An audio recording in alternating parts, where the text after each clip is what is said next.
So we are now just past the halfway mark of this retreat, and sometimes it is easy to lose the focus a little bit and to feel that there's maybe too much quiet, too much meditation. Some of you probably doing well, others finding it a bit more of a struggle. And sometimes you need to kind of re-establish your sense of purpose, what you are here for, why you are doing this, and to be clear about what is important in life, what really matters, and to prioritize the spiritual path and prioritize the practice of meditation. This is what matters in the world. This is where you're building a future. This is where you're doing something that is truly meaningful. Everything else is just more of the same, going round and round. And just that re-establishment of that clarity of what you should prioritize is so important. So use the things you have learned about the Dhamma, sometimes just to contemplate very briefly, to allow your mind to settle down. So much of the practice is about waiting, being patient, allowing things to fall in place. But sometimes you need to nudge the mind a little bit, just to give it a little bit of a kind of a push in the right direction to allow it to settle down properly. Otherwise, you can go on and actually spend a lot of time not really getting anywhere.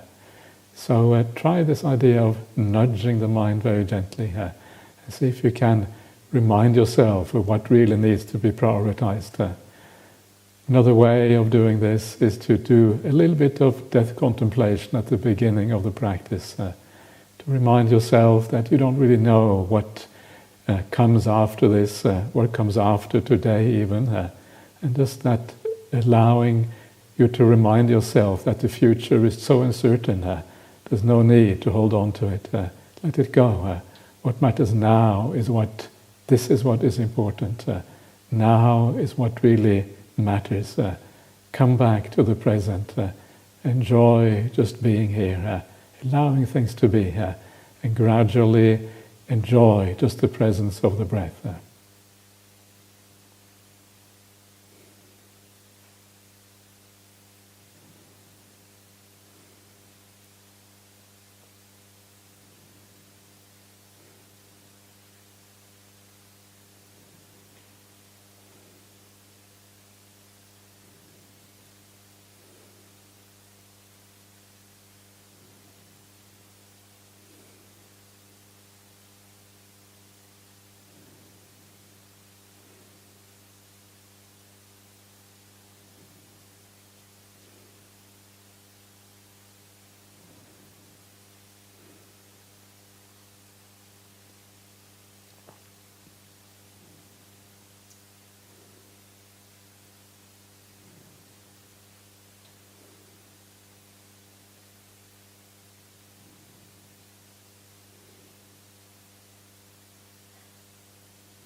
And if you wish, you can imagine yourself watching the breath while you're on your deathbed. Imagine that you come to the very end of your life, and on your deathbed, it's guaranteed you're going to relax. You're going to watch the breath in a very natural way. You're not going to force it. You're not going to attach or to hold on or to grasp the breath in any way. So imagine yourself coming to the end of your life. There's only you and your breath, nothing else going on. And to see if it feels any different to you. And ideally, when you don't grasp the breath, it becomes very pleasant, very beautiful, very delightful, very calming, very soothing, very rhythmic. All of these delightful qualities. It's about giving rise to the right kind of perception. And when the perception is right, the meditation becomes really so pleasant. And you wonder why you have bothering with all the busyness and the problems in the world. So try out some different perceptions to encourage you in the right direction.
Okay, so coming to the end of the meditation, and as always, take a few moments just to review the meditation before you come out. And the point of this is just to learn about how the meditation works, what it means to let go, what it means to use your perceptions in a good way. And so reflecting back and seeing the process is always very helpful.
Okay, great, thank you.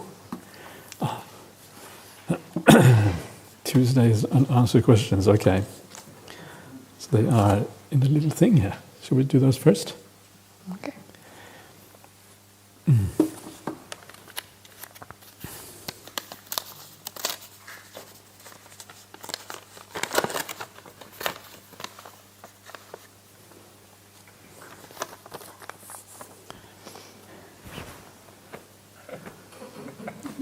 I did yesterday. You started yesterday? Okay, so my turn to start today. All right.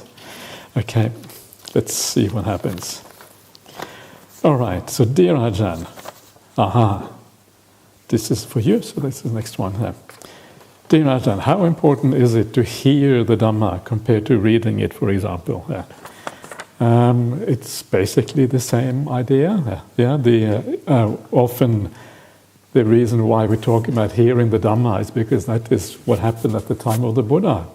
In those days there wasn't anything written. It was all verbal. It was all passed down from one generation to the next one verbally, and all the suttas were memorized, which is kind of amazing to think of. So it doesn't really matter you hear the Dhamma or you read the Dhamma. However, sometimes it can be helpful to have like a commentary on the suttas, so you can listen to someone giving an explanation of what is going on, like we're doing here. Can be very helpful. It can be hard sometimes to draw out all the implications if you're not used to the suttas. For example, I have read all the suttas probably several times, like everything, A lot of it I've read in Pali language. I have translated quite a bit of Pali. And so after a while you kind of gain, I suppose, a kind of expertise, even if you don't have the deepest understanding. You have at least a kind of broad understanding, a broad knowledge of what actually is there. So that is the advantage of getting some, a bit of support from the outsider, and that's often through hearing. So just do whatever works for you, whatever you feel is most inspiring. That's kind of what you should be doing, ideally. Want to add anything? Yes, for some people it depends on the kind of person. Some people you remember well when you hear, for some people when you read. For me, I do better when I hear. So even a discourse, even without the commentary, if I hear, somehow the hearing, I retain things easier. So there are people, I suppose, who remember easier by hearing or reading. So also depends what is helpful. So apart from the commentary. Anyway, dear Ayya Karunika, may I ask, how can one be confident in one's goodness, especially in this world where goodness may be perceived as a weakness? Very good question. It's not about what other people think. If you live your life because of what other people think, well, you will not be. It will be very difficult and probably heading in the wrong direction. It has to always be what feels right inside of you. So goodness can never go wrong inside.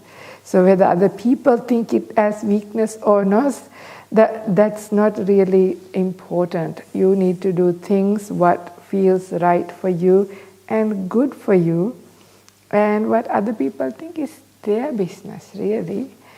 But that doesn't mean that you allow people to walk all over you and take advantage of you. If you feel like that, and if you don't feel ready to be taken advantage of, then you can put your boundaries, yeah? So you can use some wisdom and stuff.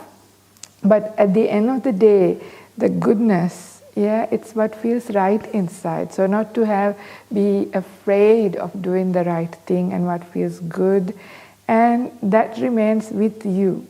One time, actually, I had this situation where Ajahn Brahm's response was very interesting. So I'll share it with you. So I was having, I had a house and I had quite a bit of free rooms in my house. So I allowed some of my cousins and friends to come and stay with me, so that they had like almost half a scholarship. When they went to university, they had free food and accommodation at my place. So that was okay, because for me it was just there anyway. So I had my cousins, and one of my auntie also came to visit her daughter who was staying with me, and I went overseas for a conference. And when I came back, this was before we had too much mobile phones, just mostly the land phone, I had a Telstra bill for over $2,000. So what my auntie had done, she's taken international calls, very long calls on my landline. She would know that it cost a lot of money, but she did it anyway. I don't know why. So of course, when I came back and I saw the bill, I was kind of like thinking, my goodness, I'm already doing everything for them free of charge and nothing. And how could somebody just do like that, So I was thinking, wow, this is kind of a little bit much. But I didn't say anything. I actually came and asked Ajahn Brahm, what should I do? Poor Ajahn Brahm. I feel sorry now, but things he has to do. And he said to me, I thought, he would say something else. But he said, no, sometimes it's okay. Allow people to take advantage of you. It's about your attitude. If you think that your auntie needed it, and for whatever reason, if you want to think like you want to give as a gift, okay, you take it, it's fine. That's okay. If not, you can tell her as well. So she gave a different perspective suddenly. Like sometimes it's interesting, right? It's about what you think about it. Their attitude is different, but how do you feel? Whether you feel that you've been taken advantage of or not is really how you think about it as well. You can also think, and this is where people think, because these are, if your concepts are based on greed, hatred and delusion, the way you think is one way. But if it is come from, generosity, selfless giving, kindness, it's very different how you think about things. Maybe they really needed it. And okay, never mind, have it.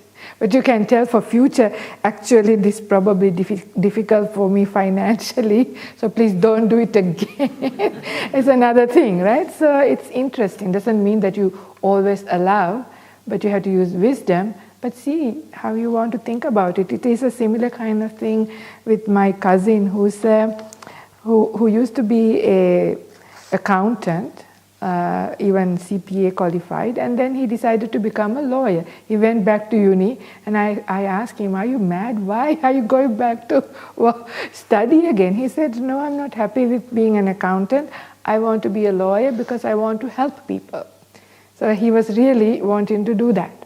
And so after he passed, finished his things, and then he was doing a lot of help for many people, free of charge, right? And then his parents, and he didn't have a job yet because it takes a while to get a job, right? You're just out of uni. And his parents are telling, you're so stupid.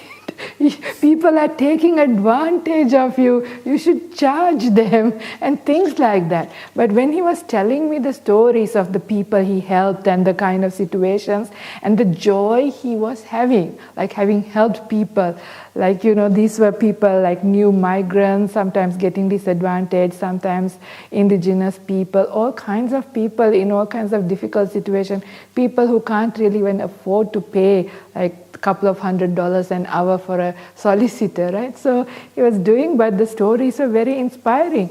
So I was asking, can you buy this joy from money? You can't, right? Just giving that. But his parents had this other idea, you should charge. You get some money, what can you do with that money? Then you lose the whole joy of that. So people in the world sometimes can't understand. So whenever you feel that you are being taken advantage of, or people think you're stupid because of your goodness and kindness, well, they may have wrong view. Their concepts may be based on a different ground. See where you're coming from. So it is important wherever you are, however you feel comfortable, that's what you need to do. Anyway, that's my contribution, a long contribution. Okay. You want to say something? No, I think that this sounds good. That was very nice. So let's go on to the next one. So dear Ajahns, when a veterinarian advises the owner to euthanize an animal, who gets bad karma, the vet or the owner? Yeah, I must admit, this is one of the big disadvantages of being a veterinarian. There's many nice things about being a veterinarian. You can do lots of good things for animals, but all the putting down of animals is kind of is not so nice. I guess it depends a bit on the circumstances. Sometimes you put down an animal and it may be at the end of its life, it may be very ill, and maybe it is not, in those cases, not so bad. But sometimes people want to put down the pets because they just had enough of having the pet or something like that, and then it's kind of really, really negative. In that case, the owner has to take most of the karma, presumably. But in general, the euthanizing animals should try to avoid it unless there is a very good reason for doing it. And sometimes there may be good reasons. And I've always followed Ajahn Brahm's advice on how to go about these things. And he says that if you have a close connection with a pet, for example, you can often just ask the pet, have you had enough? Would you like to, do you feel like it's time to go? And if you have a connection with the animal, you can sometimes, almost like you can feel whether the animal wants to carry on living or whether it's ready to die. I guess it is not, you can't prove it scientifically that is actually the intention of the animal, but sometimes you just have to go with your intuition a little bit. And I think that is a nice way of doing it. And sometimes you do feel that the animal has had enough, just like human beings. Sometimes human beings have had enough, they want to die. Should we force human beings to live if they want to die? Or should we allow people to, choose the end of their own life? And from Buddhist point of view, there's no reason why we shouldn't allow people to choose the end of their own life. If people want to die, okay, maybe this is the right time for them. Instead of forcing them to live, even though the quality of the life may be zero and they can't meditate or they can't do anything very useful. So the way we treat animals and human beings should be similar. Yeah, there is no fundamental difference between an animal and a human being. Human life is obviously worth more, but the general principle is still the same. So, yes. Is that the question? I know, take it. Yeah. Dear Ajahn, can you comment on Mahayana Buddhism, please? Is it the teaching of Lord Buddha? How did it become the canonical scripture of the Northern School? It's for you.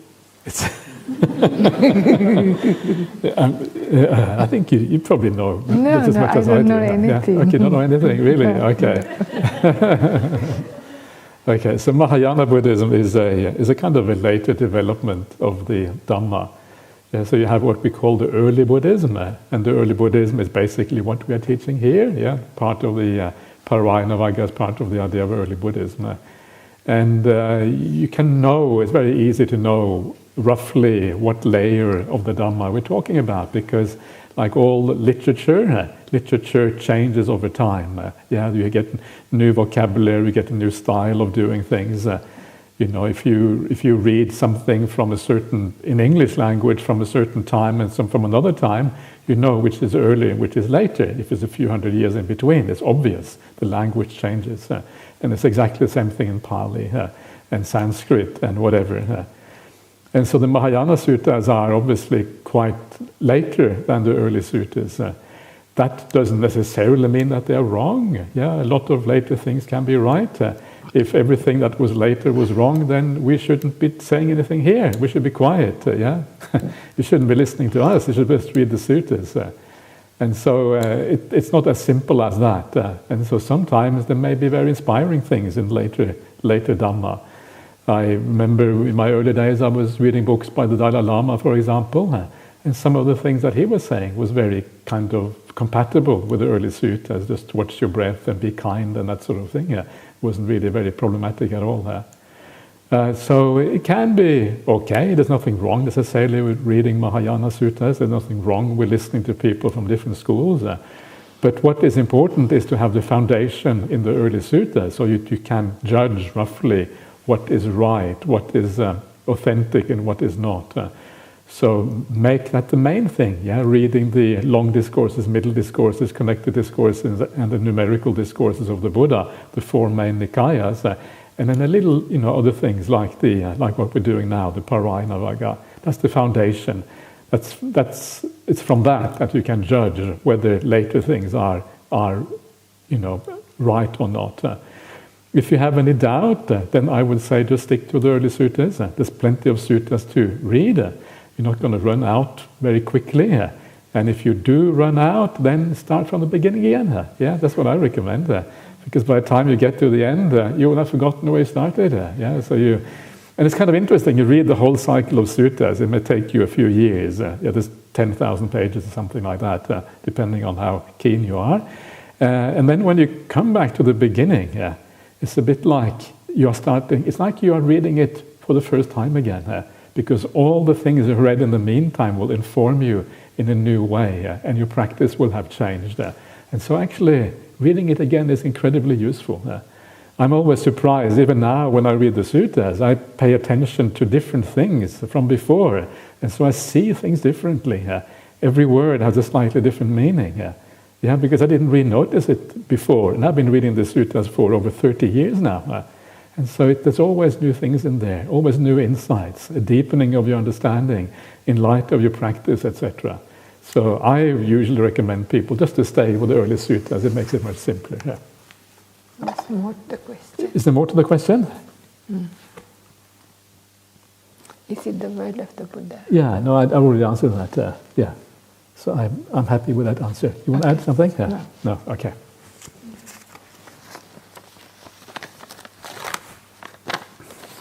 Okay. Dear Ayya, could you please tell us about your Santi Monastery? Okay. How did you become an abbot of that monastery, which made you to take on that leadership role, what is your vision? Would you take trainee nuns like DGL Nunnery in India by Venerable Jetsuma Tenzin Palmo? Thank you for being inspirational. Okay, so Santi Forest Monastery, the place has been there for over 40 years. It was started as a meditation center and then was developed to be a monastery by Bhante Sujato. And it was a monks' monastery for a few years, and then there was both monks and nuns there.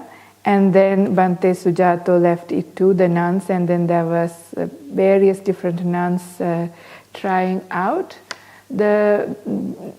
keeping it going. But the last two nuns were there, wanted to retire, and they handed over the management to Dhammasara. And then none of the Dhammasara nuns wanted to go there, including myself.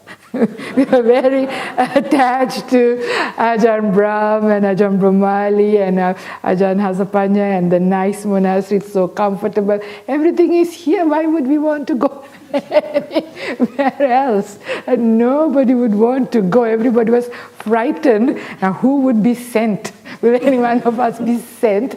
And finally the day came. Somebody was chosen. And that somebody was quite very unhappy. So we had a secret meeting among friends, including the person who was going to have to go, who didn't really want to go. So we were just discussing what to do, how to deal with this situation, going round and round in circles. Who can go? Nobody wants to go. So, okay, never mind, we didn't come to any particular decision. So I remember we had the meeting inside the vehicle in the garage. So funny, stupid things we do. We were really crazy. But anyway, after that, I went and sat in the hall. I wasn't even meditating because we were going to have an evening sit. I was just sitting in one corner. Somebody was preparing the seats. And as I was sitting there, there was this real clear idea, like a message just dropped in my head. Like it was a really interesting thing. You should go. You should go. And then it was also like, you shouldn't wait till somebody asks you to go. It has to be your own intention. Because when you do it with your own intention, it's your karma, right? Because it's your intentional activity of sacrificing or going to this place nobody wants to go without really knowing what it is. Where am I going and what I'm taking on? I've been there as a layperson for like a couple of hours long ago. And that's all I've known. So then I thought, okay, it was strange. And then I thought, I can't go alone. It's just difficult. So there was this other nun who I am quite a good friend with, and always she's helpful as well to look after me and do things together is easy. So she was the one preparing the seats. So I asked, I had this, will you come with me? She said, okay. So I said, let's go. She said, now? Yes, now. Let's go to the office. And when Hasapanya was there, so we said, can we come in just before the sit? And we said, both of us would like to go to Santi. And she was like relieved. Thank goodness somebody volunteered. And that was it. So anyway, we ended up going there just to try it out, just to see what it's like. I only was sent for 4 months. Right? But when I was going, I realized I don't think, I can come back in 4 months. If you have to do something, you got to stay longer. So in my heart, I felt I will stay longer to give it a try and see what can be done. So that's how I went there. But Santi Forest Monastery is a 150-acre, beautiful New South Wales, like a southern highland forest. It's a rainforest, like really, really nice with big caves. Our meditation hall is a large cave. When Ajahn Brahmali came in 2023, we had 250 people meditating inside. That's a really large cave. That's our meditation hall. We have another hall as well, but this is our proper one. And we have really nice cliff lookouts looking into big open galleys like Grand Canyons and waterfalls. We have massive waterfalls as well. It's an amazing, beautiful place and extremely peaceful, very remote from everything. Even though there is a small village nearby, very, very nice, very simple, not like Dhammasara. Not sure who built that one, but Santi is very simple, really small huts and very simple, nice place. And so for me, the reason why, when that idea came, why I went, is I know nuns need places. Yeah, there are many, many women. Look at the retreat here. What's the majority gender? Yeah, any retreat, any place. It's females, right? So many. And so many would like to also ordain, but there are very few places, very few opportunities, right? So Dhammasara has a limit, even though they have 583 acres, they can't just build a massive place, you need other places. So that's why I felt it's good to go and keep and hold the fort, so to speak, until, we have a use for it, until there are enough nuns and we can help and support. But then also, we don't realize, people from Western Australia here, how lucky we all have been to have Buddhist Society of Western Australia, a monks monastery, a nuns monastery, a Jhana grove, a city centre, everything, and so many. But when it comes to New South Wales and Canberra, very few opportunities. There are very, very many small groups, but there is no umbrella big organization. So I realized, and also the population is bigger, like Australia's commercial capital and the capital, right? Canberra and Sydney, lots of people, but not enough opportunities. So it's also great. And when I was staying there, I realized people are really hungry for Dhamma when they come. So it gives you a really good feeling as well. Before going, I didn't quite know what it was like, but soon after I arrived there, I realized there is a big need also from the lay community as well. So there's two reasons. So one, for the nuns to grow and have more places. Two, to serve those two big cities, and there are many other smaller places as well. We are right in the middle, halfway through between Canberra and Sydney, exactly halfway through, 1.5 to 2 hours from both the cities. So kind of nicely located, good service, so I felt like continuing on there. And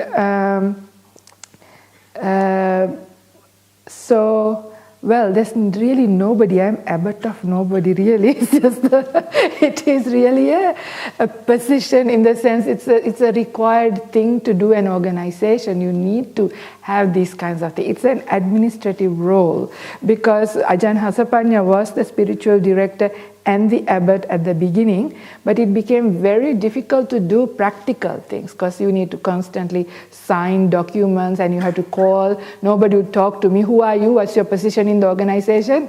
Senior nun. Who's that? So you can't do anything. So this is the thing when it comes to work. So because of that, that's the only reason they ended up making me the abbot, so that in documents you can officially sign things and talk to people. But apart from that, it's nothing much. Other than that, all the other nuns who are there are senior to me, because it's Ajahn Nirodha, who was ordained in 2009, and Venerable Upeka, who's only 10 minutes senior to me, but she's still senior, and me. And then, of course, there's Venerable Pasanna, who's junior, but they are in our vihara, and also there's another junior nun. There are nuns being rotated, so there's somebody else coming. So it's a small group at the moment, but so it's not much to do. I mean, much to do, but it's not such a big leadership role. And what is your vision? Well, I don't really have a huge vision just to stay there and keep the place going. And when it is really an overflow place for Dhammasara. Dhammasara is the main training monastery because the conditions are conducive there. And as nuns become senior, then they will have to move away to make room for others, so then they can come. So it might end up being a place for more middle and senior nuns there. However, there could be somebody, we might be open for training. It is not certain just yet. Let's see what happens. Future is uncertain. It's not closed, it's just open, and see how we go. And whether we are open, I am not really sure, because that's another tradition. The way we do things here is we start from scratch. Like people walk in as lay people, they stay for a while, and they go through a gradual process of entering the system. Otherwise, there's so much diversity, then it's difficult. So the training happens in a kind of way. That's how we do things at Bodhinyana and Dhammasara. So I am not sure about that last thing. Anyway, that's enough, I think. Yeah. Okay, good then. But it's not true that I think you're quite visionary as a person, actually. Yeah, I really. Yeah, the way you started the vihara in the city in Sydney. Your vision is to kind of train bhikkhunis and to kind of have a proper place for bhikkhunis to train. How you're helping the untouchables in Sydney and that whole community. I think you have a very nice vision about how to do things. So I'm really impressed actually what you're doing over there. And I would recommend everyone, if you have a chance to visit Sydney and visit New South Wales, to go and check Santi out. It's a very different place from here. It's much more lush, much more green. It's very beautiful, as Venerable Karunika said, with its beautiful views over the forest and with a cave for the main hall. It's quite spectacular in a much more natural way than what we have here. So it's really, really worthwhile visiting. So I would recommend everyone to take the opportunity if you have it. Okay, let us move on. Oui, for you. Okay, so here we go. Dear Ajahn, in Samyutta Nikaya 4652, the Pariyaya Sutta, how can immersion, in other words samadhi, be achieved without placing the mind and connecting? Same as how come rapture also twofold there? I didn't bring my suttas with me, so I can't check out the suttas. I'll have to look it up to be able to answer properly, so I'm sure that... Yeah, so I'll probably do it tomorrow instead. Ayya Karunika, which version of the essay did you send finally to Ajahn Brahmali? I said, I didn't send any version, did I? No, I didn't. What I did was I had a Zoom. And then I actually first pointed out just the minor typos and then slowly started asking questions. How about this, and why did you write like this, and what about this? So slowly I started to tell, and some points Ajahn took, and that's all it was. That was almost the end of our friendship. That was... No! You didn't know any one of those things until you heard the other day. No, thank you so much for supporting. That's very kind of you. Much appreciated. Okay, let's move on. You want to add something more? Yeah. No, there's more questions. There's more questions? Okay, good. P.S. I find I like to sleep on major... feelings and decisions before declaring them. It works for me. 48 hours is a good rule for me. Thank you for your lovely teaching. You are explaining all the things that come up in my practice. Great. So, I do too. I wait. But the thing is, no matter how much I wait, it keeps changing. That was the point.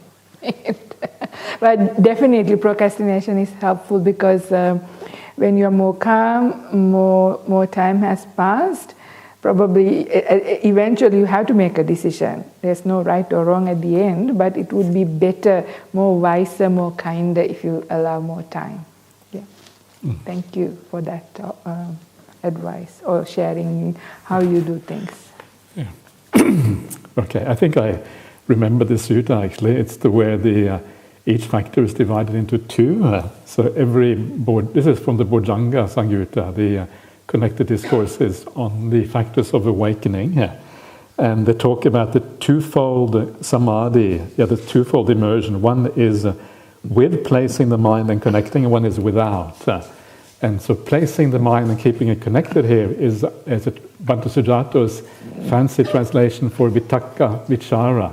These are two of the factors of the first jhana. So what you're talking about here is two different kinds of jhana, two different kinds of samadhi. And so the first jhana, you have these factors. In the second jhana, you don't. So you're dividing up samadhi into sub-factors. That's the idea. And then you have rapture. That's also twofold. I think, what is it? Physical rapture and mental rapture? Is that what it is? Maybe. So again, the idea is that rapture, initially when you start to feel piti, rapture, it is often felt very physically in the body. I mean, it's always part of the mind as well. It's hard to differentiate probably, but it's often quite physical. We can feel it like waves in the body, or in a number of different ways you can experience this. But as you refine the meditation object, as you go deeper and deeper in meditation, the body falls away, but you still have rapture, and that rapture becomes then a mental kind of rapture. And this is one of the ways that the Buddha shows that he has a profound understanding of these 7 factors of awakening, because this sutta, if I remember it correctly, is one of those where they go to the wanderers of other sects and they say, oh yeah, you have the 7 factors of awakening, but so do we. And the monks don't know what to say, so they go to the Buddha, and the Buddha says, well, if that's what they say, you should ask them these questions. How to make the 7 factors of awakening into 14. In other words, each factor becomes 2, and then he says that they won't be able to answer that, and then that's kind of how it works. All right, so now I've replied to that one. It's still your turn, because you didn't reply to that. Okay. Dear Ajahns, what is samadhi, right immersion, stillness, deep meditation? Are they the same meaning? Could you elaborate further? So, they are basically the same thing. So samadhi is Indian word which means like deep meditation. When the mind gets unified. It was used across all Indian traditions. It's a kind of one of these pan-Indian words that you find in India in the present day, still used in India. And it's not a specialized Buddhist word. It's like a part of the Indian kind of culture, if you like. And that says something about India. It says something about India being a very spiritual country. They have this specialized vocabulary for meditation practice. We don't have that in Australia. There's no kind of specialized words, or the English language even, which is a very large language, doesn't really have these kind of words. And so we tend to use them. And if you want to translate, it's quite hard to translate. So the traditional translation for samadhi into English is concentration. But it has been banned at Bodhinyana Monastery by Ajahn Brahmali. He says you cannot say the word concentration. And if you do, you might get kicked out of the monastery. No, you never get kicked out of the monastery. But he has a very good point. Because concentration typically in English or any European language, I suppose, means that you are forcing your mind onto something. Concentrate, read, write, whatever. And after a while, if you concentrate in that way, you become tired. Meditation should not make you tired. Meditation should be the opposite. It's like a resting time. So it's a natural unity with the object, not a forced kind of unity with the object. So that's why Ajahn Brahm says stillness. Stillness is Ajahn Brahm's translation for samadhi, which is, I think, is to my mind, a really nice translation, because stillness has a very positive feeling about it. It kind of makes immediate sense. Some people argue it is too not profound enough, it is too ordinary, and so for that reason they choose other translations, and one of the translations is immersion. This is Bhante Sujato's translation. I have to admit, I'm not a big fan of this translation, Bhante Sujato. If you hear this talk, then he's never going to hear this talk anyway. But it's not wrong, because being immersed means that you are kind of within something. Yeah, it's like the world is cut off. You're just immersed, like you immerse something in water. It's completely surrounded by water. In this case, you are immersed by the meditation or the qualities of the meditation. You don't go outside of that. You don't have any connection with the five senses anymore. Yeah. Deep meditation is another way of saying samadhi. Yeah, the meditation goes very deep, so that's another way of doing this. So these are basically different ways of saying the same thing. Yeah. So enough. So there you are. So we have finished yesterday's questions. Hooray! Okay, you get to start today's questions.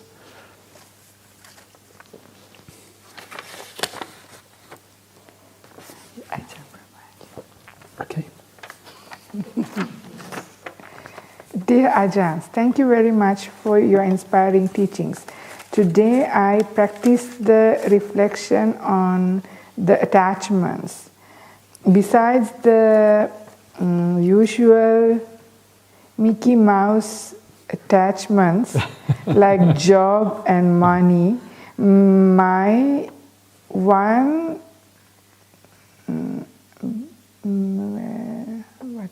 attachment was coming to Jhana Grove for retreats. On the surface, it seemed fine, like attaching to the spiritual path. But upon close examination, I wondered if it's the joy and bliss from meditation of just attached to the idea that I am a meditator and I go for regular retreats. That is scary. What is your advice? What is your advice? What is my advice? This is something you spoke. This is for you. This is something you spoke. Is it something I spoke? Yes. Okay. So don't set the bar too high. Yeah, don't try to be perfect. Don't think I do this only because I love meditation. If you come here just because you think of yourself as a Buddhist and a meditator, that's already great. Yeah, it means that you are leaning in the right direction. You're heading towards something. I'm sure you're already practicing precepts and kindness and generosity. I have no doubt you're doing that already. So you're on the right track. So if you are attached to coming here, it's one of the best attachments in the world, coming to Jhana Grove. Yeah? So please don't if we set the bar too high and we try to be perfect straight away, you're never going to get anywhere. Set the bar really low instead. That's much better. So so please carry on. I think that's you're doing the right thing as far as I'm concerned. Okay, you have to take another one because I answered that. Dear Ajahns, of the today's Sutta classes, I found myself reflecting on what the beyond might mean. It seems it may not refer to some distant place, but to a reality that is already present. Though I do not see it clearly, for me it feels a bit like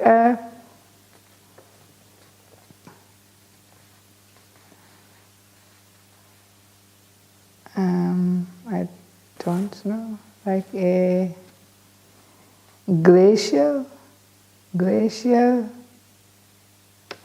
I really can't read. What's that? That's a good question. What is that? Not sure. A glacier slowly melting. Okay. Glacier slowly melting. The ice is constantly shifting, but because there are objects lying on top of it, the movement underneath is not visible. Only when those are removed does the underlying movement become apparent. Is it reasonable to understand practice in this way, not as creating something new, but as removing that prevent us from seeing clearly what is already present? Correct, right? What they I think that's nice. We probably got it right. Yeah. Short answer. I've answered it. Okay, you answered already. Okay. Yeah. I think the idea of going beyond is like a metaphor. It's a metaphor or a simile, you use in the Suttas for crossing the stream. So going beyond means going to the other shore. That's the kind of the usual idea. But in terms of your present experience, you're not really, as you say, not going anywhere. If anything, you're going more into the present, more into what you're already doing. And you are removing layers, removing, first of all, defilements and things that obstruct your vision, and ultimately removing the illusion of the self. So you are kind of, as you say quite rightly, you're removing things, coming more into the present, becoming more alive, seeing things more clearly. Turning on the light, dispelling the darkness, drawing back the veil from the world so you can see what's actually going on. And so in one way, it's not going beyond at all. It's actually, as you say, staying more in the present. On the other hand, it is that very fact of removing things is a kind of going beyond. You're going beyond in the sense that you're no longer attached to this world, no longer, bound to this world, I suppose. Okay. Okay, I'm going to do the next one then. Dear Ajahn Brahmali, at the teaching you mentioned about meditating is not observing. I thought it is observing the thoughts arising and going and being with the breath at the same time. Please advise. Thank you. It's not that it is not observing. Observing is, in a sense, what we are doing. My point is more like we tend to hold on to the meditation object too much. If you try to be with the breath, and you think that observing the breath is what you have to do, if you sit down and you think that that's what you have to do, but it doesn't work because you're not ready, because the mind doesn't want to be with the breath, the mind wants to think about the past and the future and fantasize and what have you, then the only way you're going to be able to be with the breath is by grasping it. That's the only way. And that's what almost everyone does to some extent. Grasp the breath, hold on to the breath. And when you do that, it becomes uncomfortable. I'm sure everyone has experienced the feeling of discomfort when you're holding on too hard. And it doesn't feel natural. It feels there's a kind of tension inside. It doesn't feel good at all. And we want to avoid that, because if the meditation is not comfortable and easy and fun and enjoyable and all of these positive things, you're going to give up. You're not going to be able to carry on. It has to be fun. Meditation, spiritual path should add quality to life, not subtract quality. If your life becomes more miserable because you come to the BSWA or Jhana Grove, then it's terrible. That's the whole thing is destroyed and damaged. Spiritual path should be something positive and enjoyable. And so therefore, instead of saying, observe the breath or focus on the breath, I say, be with the breath. This is the idea of the simile I used initially of going in the forest. I went for a long walk today. It was really, really beautiful actually out there today.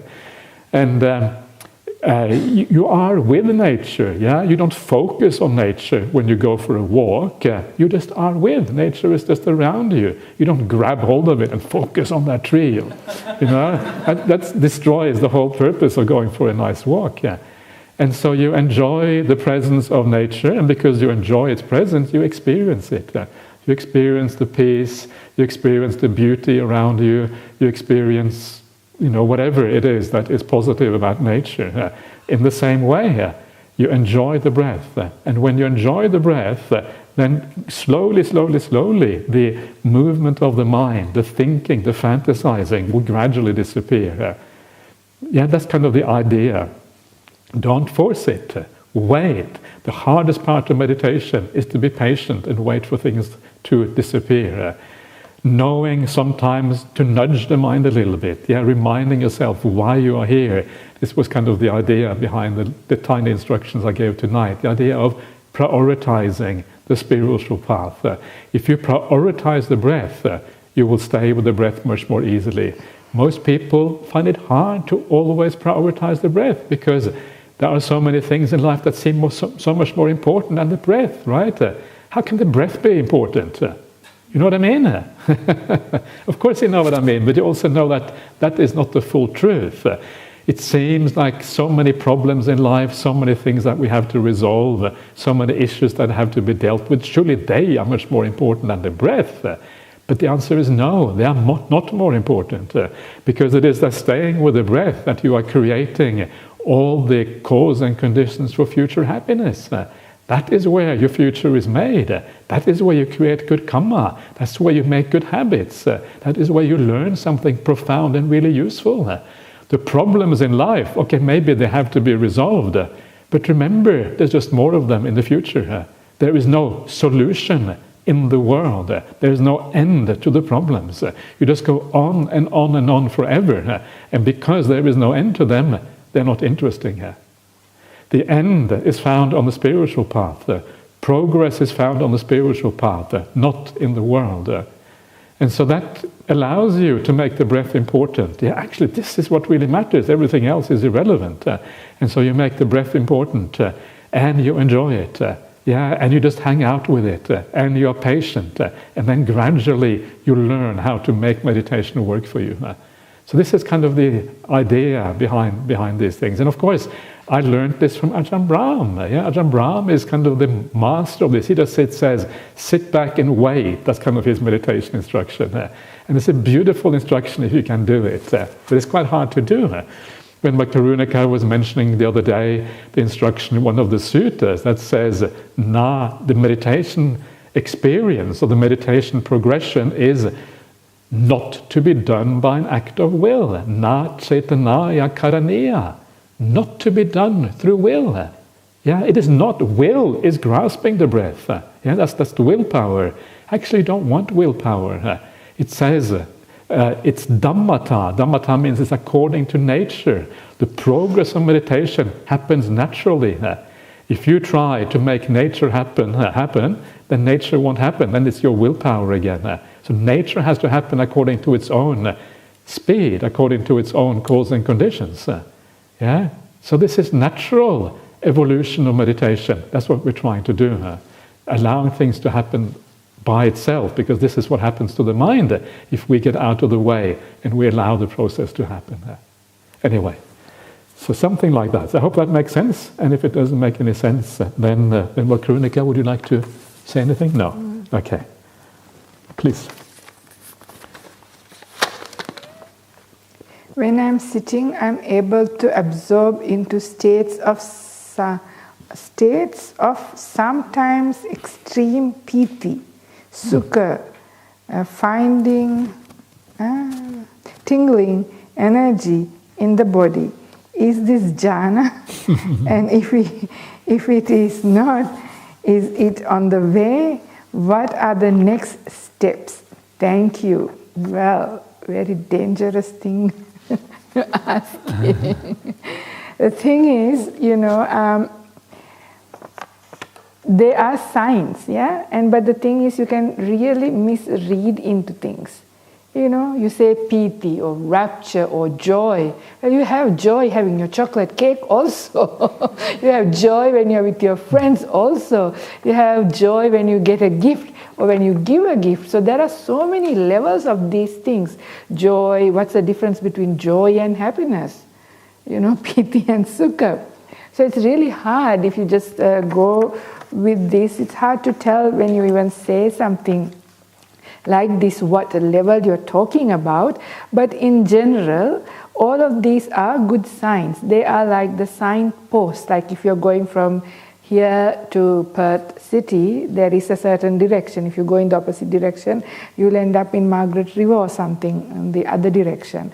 So, but if you are heading in the right direction, how do you know? You see the other areas that are coming up on the, highway, so that you know, okay, you're heading towards the right direction. So these kinds of things are all correct.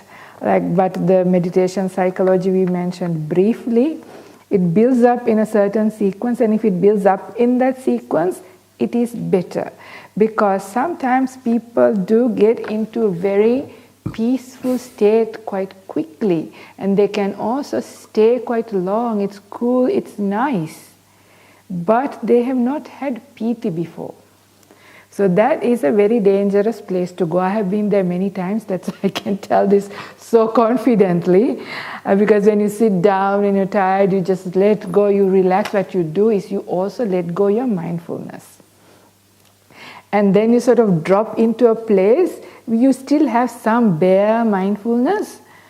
And it is cool, it is nice, but not wakeful enough. There has been no joy, no energy of the mind coming up. So these are very dangerous places you could go. When you say sukha, if the sukha comes after piti, that's great. But piti is a very important factor, but the right kind of piti. So some of the signs that are really interesting is the wakefulness. Yeah, you feel the joy of the mind. It's a different kind. It's different to the joy you get from all of the sensual world activities. It's a very different kind when the mind starts to rest. This joy is coming from the hindrances going down. This is when you realize how much of a problem this the hindrances are doing, because we are so used to the level. It's like, the new normal kind of thing. So, you are used to the normal levels of hindrances operating, and you think that is okay. But once they are actually subsided, you suddenly realize the, energy of the mind. And this is what is felt as piti, the first part. Yeah, first part is really the stopping of the thinking mind, the very, very gross kind of thinking settles down. And you start to get joy, but then as the hindrances starts to go down, not completely gone, but as they are significantly gone, you experience the energy of the mind. That is a different kind. And another really interesting thing, so if the sukha, the tranquility comes after that, that is good. And also when you say tranquility, you don't have tranquility here, but tranquility of the body, the kaya passaddhi, because also very often meditators can feel like your body is kind of frozen, very still, like a rock. But I don't think this is not really the kaya passaddhi state. It's a much higher state than that. That is when your access to the body is going. This is when the body is ceasing. It's not that you vanish from here, that we can't see you. You are still there. We can see you. You haven't vanished. But for you, access to your body is gone. So that is when then the body, then you realize how much of a burden it is to have a body. This is the kind of bliss that people from near-death experience talks about. If you have read some of these stories, they say how amazing it was. They talk also about blisses, but for them, they are not in jhana, they have defilements, but just being released from the body, mind being released from the body. So this, when you lose that access to the body, it is that kaya passaddhi state. So these are quite high states, just to understand. And when it comes to this sukha state, because these are so easy otherwise just as words, what do you mean? So because sukha comes, sukhino chittang samadhiyati, it's just at the doorway to entry to the jhana, right? So you are just there. So these are really high level of sukha. It's a different kind. That kind, if you want to sort of have an idea what that would be like, this is where after the beautiful breath, what Ajahn Brahm calls beautiful breath, is similar to if you experience, whether it is your breath is your meditation object, or if you're doing metta meditation and you have a little line that you say, may all beings be well, so that's happening all the time. That sort of becomes your perception becomes like as if somebody else is doing it.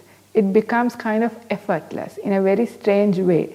You have to experience it to know it. Then now you are just really observing. You're very, very still. This thing is happening. And at that time, breath is also very peaceful, very clear. And then you have lots of energy in the mind. And you also sometimes starts to get perceived light. It's not for everybody, but this is also starting to happen sometimes. That is, you're becoming more and more aware of the very powerful mind. The light is just the mind is perceived like light. Anyway, so these are very hard. And even when I say this, you could imagine this. This is the other danger. What did the Buddha say?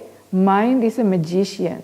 So the more you know about things, sometimes you create them. So I have to be very careful about these things. So if we are in a hurry and when you ask what is next, that's really dangerous, because when you hear what is next, then you can create the next stage instead of allowing the next stage to actually arrive. So the most important thing, it doesn't really matter, because everybody's perceptions are going to be different. Everybody's explanation, even what I just mentioned, like, very close to what you would call like the Sukha stage. So this is after having gone through piti and tranquility and then coming to this stage. It will be different for you. For every person, the way you will describe using words will be different. So don't really listen and know them. The idea is just, doesn't matter what it's not to get anything. The whole process is a process of letting go, not achieving anything. When you want to achieve, when you want to attain, you get in the way of the process. The process is a whole process of letting go. So the whole job is to keep it really simple.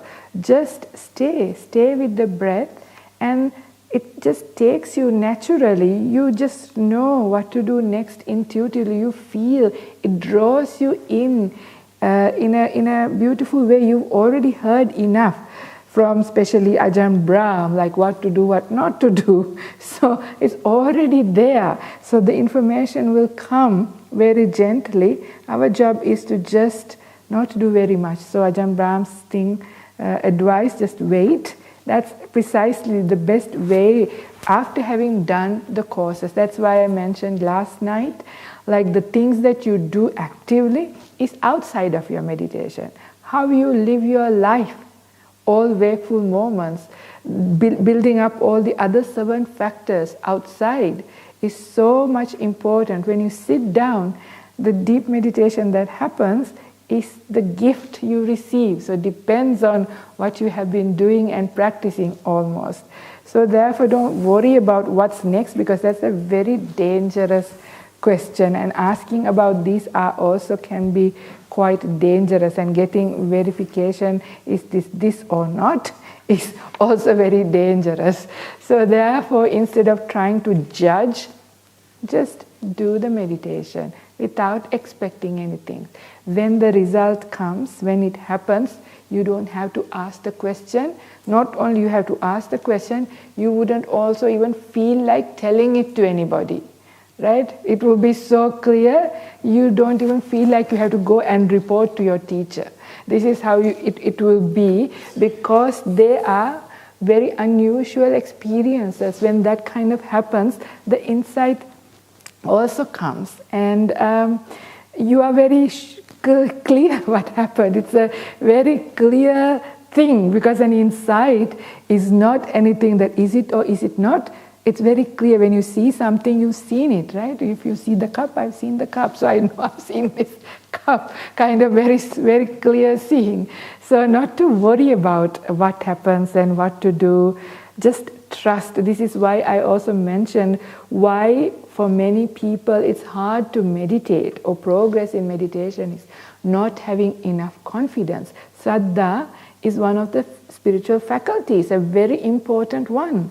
And if you have enough confidence in the Buddha's instructions, just keep it simple and just do the simple thing.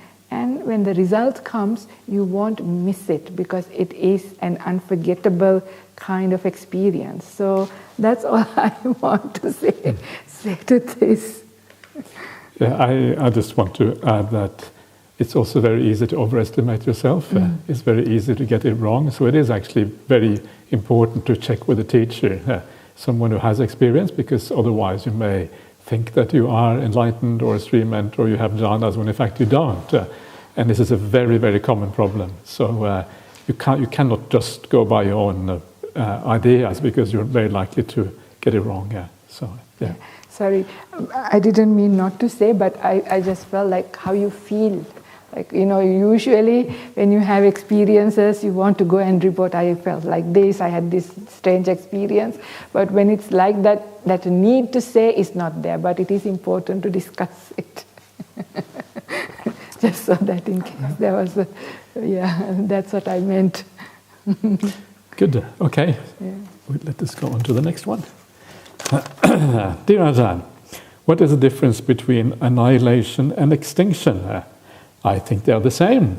Annihilation and extinction means like something gets annihilated or gets extinct. It would mean roughly the same thing, but maybe what you mean is the difference between annihilation and cessation. Because in Buddhism we often talk about cessation, nirodha, things ending. And the Buddhist path of meditation is a path of things ending. Yeah, and you will notice that in your own meditation, even regardless of even if you just have a little bit of nice experiences, you will recognize that the reason why they're nice is because things start to disappear. Yeah, as the meditation deepens, you can feel that your mind is becoming more peaceful. Yeah, so the thinking is kind of gradually disappearing. Yeah, the body is becoming kind of less intrusive after a while. It's the body disappearing. Yeah.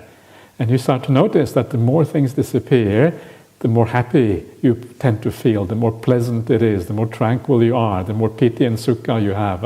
And so the Buddhist path is a path of cessation, things coming into a natural end. Yeah, it's a choice that we do, we allow things to cease. Annihilation is usually used when you talk about you come to the end of your life and that's it, you just disappear. That's usually the word for annihilation. And that is a different idea from cessation, which is a natural ending of things. Hope that makes sense. If not, then try again. Okay, yeah. Okay. Dear Ajahn, when you said to relax, that armchair method, do we need to relax until beautiful, subtle breath comes, or just until relatively thoughts stop? Did you say this? I don't know, maybe I did. Sometimes I do. Chair method? Yeah. Okay. So the idea is just, the idea is trying to kind of come up with a metaphor or a simile for how to relax properly. That's kind of the idea. Yes, these days I kind of use the idea of just being with. I think that's maybe a better way of saying it. Just being with things. But it's a bit like, there's many ways or similes you can use. It's also a bit like going to sleep at night. When you go to sleep at night, you don't do it. You don't force yourself to go to sleep. You don't say, now I'm going to go to sleep, now I'm going to do it. You're never going to go to sleep, right? If that's what you're trying to do, you can't do it. It happens by itself when the mind is ready. And if you're thinking a lot, you won't go to sleep. I'm sure everyone knows what that is like. And so it is similar to going to sleep, except that, in other words, going to sleep is a kind of letting go. The only difference is that the letting go in meditation is that you bring the clarity of awareness with you. And so sitting in an armchair, it can be a bit like that. Yeah, you're just relaxing in the armchair, not doing anything in particular. Yeah, allowing things to be. Yeah, like after you come back home after a long day in the office, you're tired or whatever, and you just sit back and you just wait for the tiredness to die down. Meditation can be a little bit like that. You're just waiting. Not doing anything, just allowing the mind to rest, allowing the mind to come to peace. So, and that you can just carry on. Yeah, the idea here is just the idea of waiting, of being patient. And if you are patient, if you get out of the way, the meditation happens by itself. That's the idea.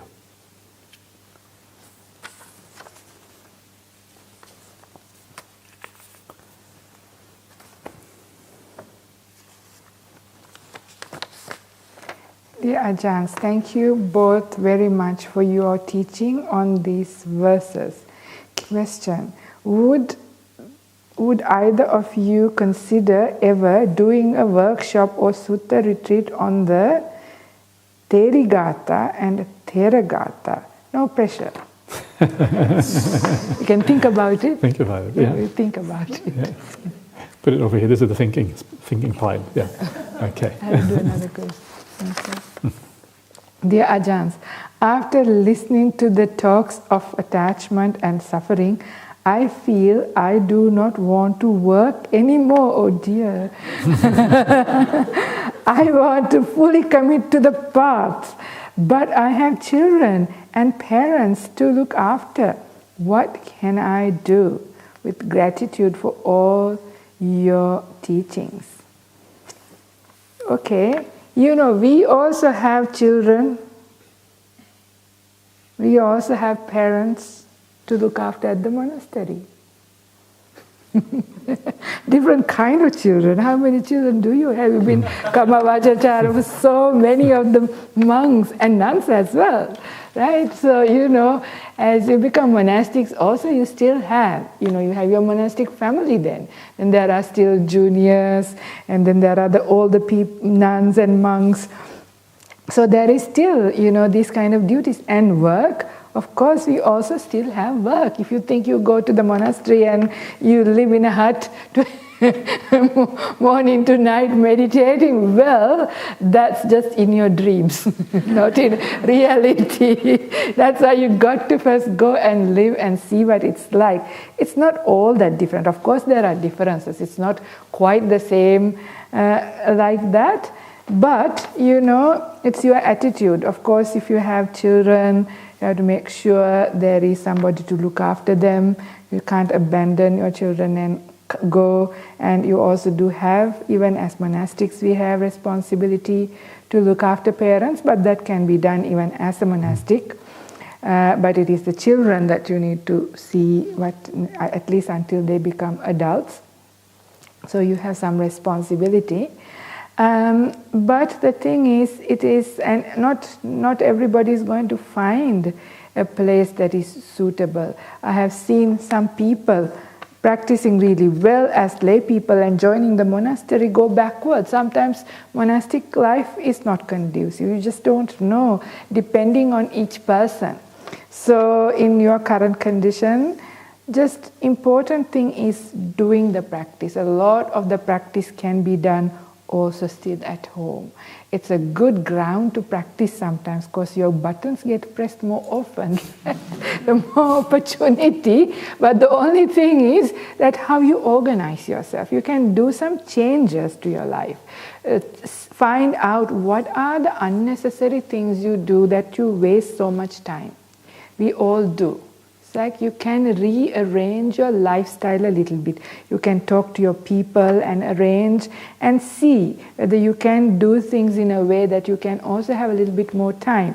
And then go on regular retreats, whether that is possible, whether you can arrange that. So things like that. And then also, you know, a lot of the practice is, as we said, outside your wakeful, all your wakeful moments, you can walk the Noble Eightfold Path. A big part of it can be done, and then you are ready. Because some people, they rush into monastic life and waste a whole life as well, and get carried away doing other things. So it's not only about that. So whatever situation, so what I'm trying to say is, in your given condition, if you have the determination, you can already do it, yeah, to a very large degree, take it quite far.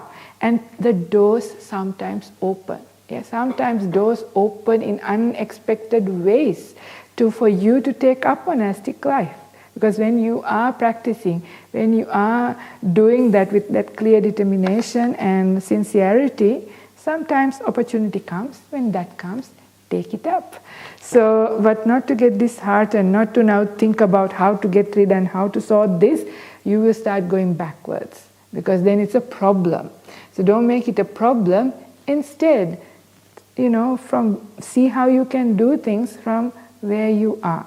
This is the best way forward as I see it, because otherwise it is no solution. If there is an opportunity another time, I can talk about a little bit how you practice all the Noble Eightfold Path factors, a lot of it in your day-to-day life, every wakeful moment. Question for another time. But when you do that, you will realize actually you can do quite a lot. So not to get disheartened. It's nice that you got inspired. Okay.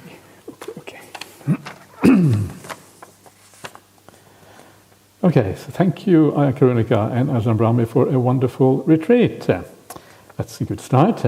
I am curious, how do the three characteristics apply to Nibbana? For example, it must be impermanence, otherwise how would I get in?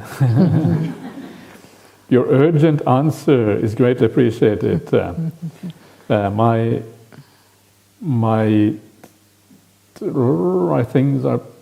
things are packed already. You're leaving, is that right? Okay, good. Okay, anyway, all metta. Okay, so you not really enter Nibbana, right? That's kind of the point. Nibbana is not something you enter. Nibbana happens when you let go of everything else. And so Nibbana is not a thing.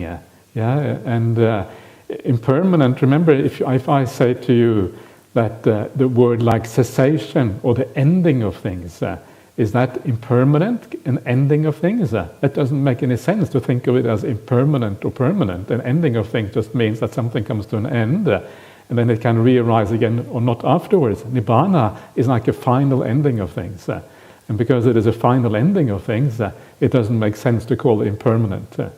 Once you attain Nibbana, there is no way back again. That means because you have given up dukkha, you don't want to go back. And you can't make yourself go back. So in that sense, it is permanent. Once you get there, final ending, there is no coming back. And in terms of the other characteristics, dukkha and sukha. Dukkha is the characteristic of suffering. Obviously, Nibbana, there's no suffering. That's the whole point. Suffering is all gone. There's nothing. So when there's nothing, there can't be any suffering. Is it happiness? This is kind of interesting. It is not happiness in the way we normally think about happiness, because we think of happiness as a feeling. But there's no feeling in Nibbana, so it is a different kind of happiness. It's the happiness of absence of feeling. Absence of feeling is a kind of happiness. Absence of things, emptiness is happiness, is the opposite of somethingness, and emptiness is the opposite, and that for that reason it is a kind of happiness. So happiness is not just feeling. Happiness can be spoken of in many different ways. Non-self, usually ideas like a self or non-self are also relating to phenomena we experience. If something is permanent, we call it a self. If it is impermanent, we call it non-self. So Nibbana is really kind of beyond that dichotomy as well, beyond self and non-self. But it certainly is not a self. It is not a permanent entity. So in that sense, it is kind of non-self as well, because it is not a self in how we normally think about it. But it is really kind of, Nibbana is beyond all of these dichotomies in a sense. You normally when we talk about these things, we talk about phenomena in the world. Anyway, that is my answer. Not sure how good it is, but it is an answer. Okay. How are we going here? Dear Ajahn, thank you very much for both of your inspiring teachings. Would it be possible for you to do the death contemplation and metta meditations during the guided meditation sessions at 7 p.m.? We can? Of course we can, absolutely. Another one, it doesn't count. Dear Ajahns, I feel that I have developed a degree of equanimity. Great. However, since the decision on on complacency, I'm not sure. Discussion on complacency, I'm not so sure. How can I tell the difference? Complacency and equanimity. Actually, the real equanimity that the Buddha speaks about is fourth jhana, very high bar to clear again, right? So it will be a little bit a mixed thing, but how do you know? Is when it is a state of complacency, it has quite a lot of negative connotations in the background. Your mind will have that kind of very laziness, can't be bothered, that's why it's okay, even it's not the right thing, or there might be whatever, and you just say, it's okay kind of thing. But when it is equanimity, it comes from wisdom, it is understanding. Yeah, it is through real understanding your mind settles down. So I don't know whether it's correct to say equanimity for these kinds of states, but at least it becomes more peaceful, not just complacency. So it is coming from wisdom, and the feeling would be different. You will have energy in the mind. If your mind is in states of equanimity, if the real kind that you are developing, it will have quite a lot of energy in the mind. So this is when you know. So from knowing the level of mind's energy, would know whether you are in complacency or not. What would you say? I'm interested to hear. No, I'm interested to hear. You are interested in hearing. No, I think that covers it really well, actually. Okay. Yeah, happy with that. So, okay. Okay. Dear Ajahns, okay, my father and I have a bitter relationship. The resentment built up over the years. 1 year ago, he was diagnosed with stage 4 cancer. Ajahn Brahm has a simile of the quack quack, if it is a duck or a chicken. And Venerable Radha's talk on resentment started my reflection and to see from my father's perspective. The 5 aggregates taught how my wrong view affect my feelings and perceptions and its ripple effect. My father was adopted as a baby. His adopted parents arranged his marriage. Over the years, my father worked hard to raise 5 children, and I had the privilege to learn about Buddhism since young. In 1995, I went to enroll into a diploma course and asked Dad how he will pay for the fees. He told me, let me deal with that. You just focus on your studies. I'm grateful to him till today for the opportunity to study. Over the years, he incurred a large debt.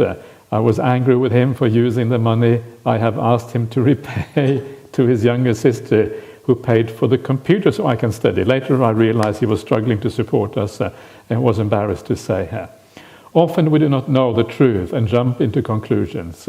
When Ayya Karunika asked us to contemplate on death this morning, I have asked myself, do I want to hold on to being right, or do I want harmony in the family? Recently I told my father I love him. He shared with me that he loves every one of us, but he's not good at expressing himself. Sometimes letting go of being right is the right thing to do. Today I felt peaceful that when my dad does pass away, I know I did my best. I may cry, but I will be tears of joy because I have forgiven my dad and I have forgiven myself. Okay, sadhu, that's wonderful. And there's a lot to be learned from these kind of experiences. And one of the, as you quite rightly say, one of the most important things to learn is not to judge others, because we cannot understand other people. The only thing we can be sure of is that other people are suffering, and other people finding life hard. And sometimes we think that we are the ones who are suffering and finding life hard, and we think that other people are oppressive, but they are dealing with their own problems, and we should never really judge anyone. Judgment is always basically wrong, and it's a misunderstanding of things. I remember some years ago I was reading about a business owner, and he had this attitude in his company that everyone, all his employees are doing their best. This was the attitude that he had towards his employees. Everyone is doing their best. And I thought, wow, this must be an enlightened employer, an arrogant employer maybe. it's such a beautiful idea. If everyone in your company is doing their best, you won't blame anyone. You won't tell anyone off. If you are going to encourage them, you will encourage them in a good way, knowing that they're already trying their best in their own limited way. Even if they're lazy, they're still trying their best. And so you don't tell them off, and you encourage them in a positive way if you understand that. We are all conditioned so differently. We're not really in charge of ourselves. We are the product of our background. And when you understand that, how can you blame anyone? Yeah, we're not doing these things of our free will. We are just we are what we are because of conditioning. It's a beautiful way of thinking about the world. It's a kind of a uniquely Buddhist way of thinking about the world. Because if you think that there is a soul or some kind of permanent essence, well, then you might blame the person because they have something that is outside of conditioning. But if you are fully conditioned, then forgiveness and non-judgmentalism is always the right way to go. So thank you for that nice story here.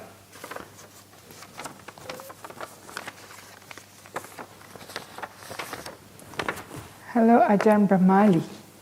Aha, okay. Dear Ayya, thank you for the beautiful story of the beggar. Perhaps he wasn't an ordinary beggar. I am trying to understand the role of consciousness-independent origination. Consciousness is said to condition future becoming, yet the teaching rejects a permanent self. How should this continuity be understood without implying something like a soul? More generally, how should consciousness be understood in this context? Could it be understood as something like an ability or a capacity for knowable noticing? When rebirth occurs, is the consciousness involved different from ordinary sensory consciousness, or is it the same process functioning under different conditions, or therefore something impersonal than personal? Thank you. Very long question. I'm a bit sleepy for me, it's midnight in Sydney. So my brain is not working right now to do it. It's too late for that question. Shall we do tomorrow? Do tomorrow, yeah. Put it back in again. Sorry. For me, I shouldn't be in Sydney time, but I think I still am. It's kind of shutting down. Okay. It's actually midnight for me. It's 9 o'clock already. It's midnight. Yeah. And we have been going for an hour and a half also, so maybe it's a good place to stop. I'll put this one back in there as well, and we can do everything tomorrow. So I think this is sufficient. Okay, everyone. So that is it. So please have a good night's rest, and we'll see you again tomorrow morning. Let us pay respect to the Buddha Dhamma Sangha.